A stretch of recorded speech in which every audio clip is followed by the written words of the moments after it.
जब भी बजट आता है तो उसमें जब आंकड़ों की बात होती है, फिर नए टैक्स रिजीम की बात होती है, इतना परसेंट उतना परसेंट, बड़ा कन्फ्यूजन हो जाता है आम लोगों को समझाना क्या चाह रहे हैं। मेरे साथ जाने माने चार्टर्ड अकाउंटेंट शुभ नारायण सिंह हैं। शुभ नारायण जी लगातार हमें बताते रहे कि किस तरीके से बजट के दौरान अलग अलग चीज़ें जो हैं उनके मायने क्या होते हैं।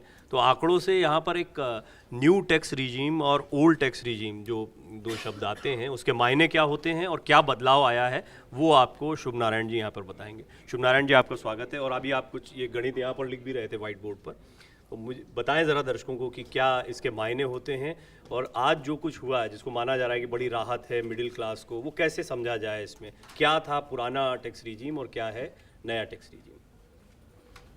जो हमारे जो टैक्स रिजीम हैं वो फाइनेंशियल ईयर 20-21 से दो टैक्स रिजीम हुए थे। एक था रेगुलर टैक्स रिजीम जिसे हम ओल्ड टैक्स रिजीम जानते हैं, और उसी समय लॉन्च हुआ था न्यू टैक्स रिजीम सिस्टम। तो जो हमारा न्यू टैक्स रिजीम सिस्टम था उसकी जो टैक्स रेट्स थी, स्लैब टैक्स रेट्स, और जो ओल्ड रिजीम टैक्स रेट्स की स्लैब रेट्स थी, दोनों में अंतर था। पुराना जो हमारा टैक्स रिजीम सिस्टम है उसमें हमारे पास जो स्लैब रेट है 0 से 2.5 लाख तक हमारा निल है। 2.5 से 5 लाख तक की फिगर्स पे हमारे पास 5% टैक्स देना था, और 5 से 10 लाख पे हमें 20% का टैक्स रेट था, और 10 से ऊपर अगर हम इनकम टोटल इनकम क्रॉस करते थे तो हमें 30% की रेट से टैक्स देना था। यानी अभी 2.5 लाख से 5 लाख के ऊपर अगर जाते थे तो आपको 5% टैक्स देना पड़ता था। बिल्कुल। अब क्या बदलाव इसमें आया? पैरेलल न्यू रिजीम पहले भी थी, तो उसका जो स्लैब रेट था वो अलग था। ये हमने अभी इस वाले अनाउंसमेंट का जो स्लैब रेट है वो लिखा है। बदलाव जो है ओल्ड रिजीम में तो कोई चेंज नहीं है। ओल्ड रिजीम में जो टैक्स रेट पहले थी वो आज भी है, इसमें हमें यहाँ पे कोई चेंज नहीं है। जब हम आज की डेट की न्यू रिजीम को हम देख रहे हैं तो इसमें जो है मेजर चेंजेज हैं। पहला चेंज है यहाँ पे जो लिमिट हमारी पिछले साल इस जो आपका फाइनेंशियल ईयर है, ये फाइनेंशियल ईयर चल रहा है, इसमें थी 0 से 2.5 तक निल। अब ये हो गई है 0 से 3 तक निल, यानी 50,000 की स्लैब सरकार ने इसमें बढ़ा दी है। और हर जगह फिर अब यहाँ पे जो थी 2.5 थी उसकी जगह 3 हो गई है, और यहाँ पे जाके 1 लाख का फर्क पड़ गया। तो इस तरीके से जो है अब अच्छा मुझे ये बताइए, जो दूसरा पॉइंट है 3 से 6 पर 5% है, हाँ, लेकिन 7 लाख तक कोई टैक्स नहीं है। अब लोगों को बड़ा कंफ्यूजन हो जा रहा है। अभी मुझसे यहाँ पर डेस्क पर कई लोग साथी पूछ रहे थे कि सर 3 से 6 लाख पर 5% लिखा हुआ है और 7 लाख तक कोई टैक्स नहीं है, इसका जरा मतलब समझाए। और ये मैंने अभी आपसे पूछा भी था, तो थोड़ा ये कंफ्यूजन दूर करें। ये कंफ्यूजन होना स्वाभाविक है। इस कंफ्यूजन की वजह ये है कि जो स्लैब है वो पीछे से चल रहा है, और दूसरी ओर हम कह रहे हैं कि 7 लाख तक कोई टैक्स नहीं है। तो इसकी जो मेन वजह होती है, सरकार टैक्स में एक रिबेट देती है, जैसे जो सेक्शन 87A में मिलती है आपको। 87A में रिबेट होती है। रिबेट की वजह से क्या होता है कि अगर 7 लाख रुपए तक की इनकम है तो ये रिबेट मिलेगी, 7 लाख से ऊपर है तो ये रिबेट नहीं मिलेगी, फिर आपको बैक से चलना पड़ेगा। कैसे? जैसे मान लीजिए किसी की तनख्वाह 7.5 लाख है, 7.5 लाख, आप समझाइए कि उसको 7.5 लाख पे क्या टैक्स। अगर किसी की इनकम 7.5 लाख है, 7 लाख तक तो कोई टैक्स नहीं है, ऐसे समझ लेते हैं। बिल्कुल ठीक है, 7 लाख तक कोई टैक्स नहीं है, आप बिल्कुल सिंपल समझ लीजिए। ठीक है। और ज्यादातर जो है जो मध्यम वर्गीय परिवार है या जो लोग वो इसी कैटेगरी में फॉल करते हैं, वो इसी कैटेगरी में फॉल करते हैं। अब 7 लाख के बाद क्यों टैक्स हो रहा है, ये एक इम्पॉर्टेंट इशू है। तो सबसे इम्पोर्टेंट इसमें बात ये है कि लोगों को जो कंफ्यूजन हो रही है कि ये स्लैब में तो लिखा हुआ है कि टैक्स है, फिर 7 लाख तक टैक्स क्यों नहीं। ठीक है, तो उसकी जो वजह है, उसका जो वो है, हमारे पास ओल्ड रिजीम में भी और न्यू रिजीम में भी पहले भी हमारे पास स्लैब था कि 0 से 2.5 तक टैक्स नहीं है, फिर 2.5 के ऊपर 5% है, फिर भी 5 लाख की इनकम पे 0 टैक्स होता था। ठीक है, वही चीज़ यहाँ भी है।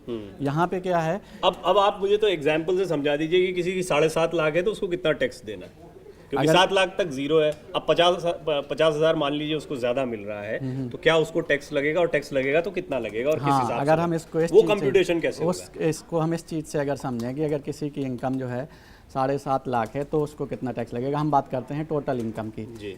तो अगर आप इसमें देखेंगे तो यहाँ पे तो टैक्स उसका नील हो जाएगा। ठीक है, अब वो 3 से 6 की कैटेगरी में फॉल करेगा तो यहाँ पे हो जाएगा उसका 15,000। अगर हम इसको 1000 में पक करें तो ये 15,000 हो जाएगा। फिर ये 7 के ऊपर बता रहे हैं आप? 7 से ऊपर, जब आप 7 को को एक्सीड करते हैं। जी। 7 से अगर एक्सीड नहीं कर रहे हैं तो ये वर्किंग करने की हमें डायरेक्ट, यानी अगर 7 के ऊपर 3 आपके 10 लाख तनख्वाह जा रही है, हाँ। तब फिर आप इस वाली 3 से 6 यानी आपका 10 से 13 तक अगर जा रहा है तो मामला यहाँ पर 7 लाख रुपए में 1 रुपए भी क्रॉस करेंगे तो ये एक्टिवेट हो जाएगा। मुझे तो समझ में आ गया। हाँ, और मुझे पूरी उम्मीद है आसान भाषा में दर्शकों को भी समझ में आएगा। 7 लाख रुपए में 1 रुपए भी एक्सीड होगा तो ये स्लैब एक्टिवेट हो जाएगा। स्लैब तो 7 लाख से नीचे पे भी एक्टिवेट है, लेकिन जो 87A की रिबेट है उसकी वजह से वो टैक्स जीरो हो रहा है जी। ठीक है। तो अगर ये जो छूट दी जाती है वो 87A जो आपने बताया, हाँ। उसी के आधार पर, जैसे पहले भी आपने बताया कि 2.5 से 5 पर था, लेकिन 5 तक हाँ 12,500 की 87A की रिबेट मिल जाती थी। टैक्स तो तब भी 12,500 लगता था, लेकिन वो रिबेट की वजह से जीरो हो रहा था। तो वही सिस्टम यहाँ पे है। टैक्स तो अभी भी हमें लग रहा है इस पे, लेकिन वो रिबेट की वजह से जीरो हो रहा है। यानी गवर्नमेंट ने इसमें जो है ना रिबेट दे रखी है, ऐसा मानना है। बाकी जो अच्छा, आप तो बहुत सारे लोगों का टैक्स का कंप्यूटेशन वगैरह करते होंगे, आपको क्या लगता है मेजॉरिटी या बहुत ज़्यादा तादाद में लोग इस कैटेगरी में आते हैं, या आपको लगता है कि बहुत बड़ी तादाद में लोगों को फ़ायदा हो रहा है इस स्लैब को टैक्स फ्री करने से? देखिए, जो स्मॉल बिजनेसमैन हैं, जो रिटेल बिजनेसमैन हैं या आपके सैलरीड एम्प्लॉय हैं, वो मोस्टली इस कैटेगरी में ही फॉल करते हैं। अगर आप देखें तो अभी जो इकोनॉमिक्स है उसमें जो सर्वे में आंकड़ा दिया है उन्होंने कि 7.5 करोड़ रिटर्न आपकी फाइल हुई, जिसमें एक्चुअल टैक्स पेयर जो ज़्यादातर जिन्होंने मैक्सिमम कवर किया टैक्स को वो 1.5 करोड़ ही थे।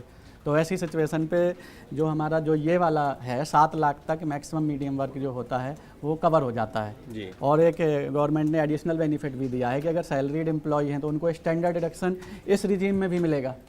स्टैंडर्ड डिडक्शन 52,500 जो है इस रिजीम में भी मिलेगा।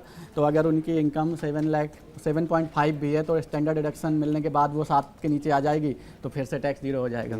तो सबसे बड़ा बेनिफिट ये है कि 7.5 लाख तक मैक्सिमम लोग कवर हो जाएंगे और उनका टैक्स लायबिलिटी जीरो होगी जी।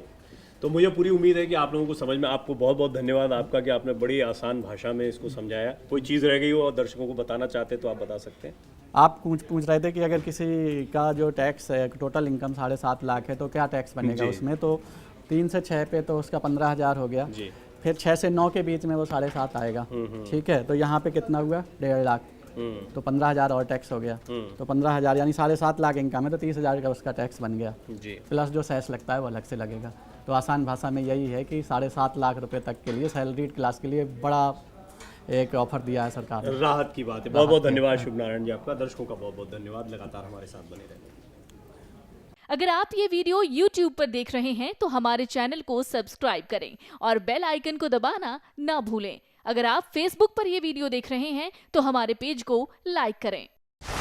डाउनलोड करें अमर उजाला ऐप और पाएं खबरें लगातार।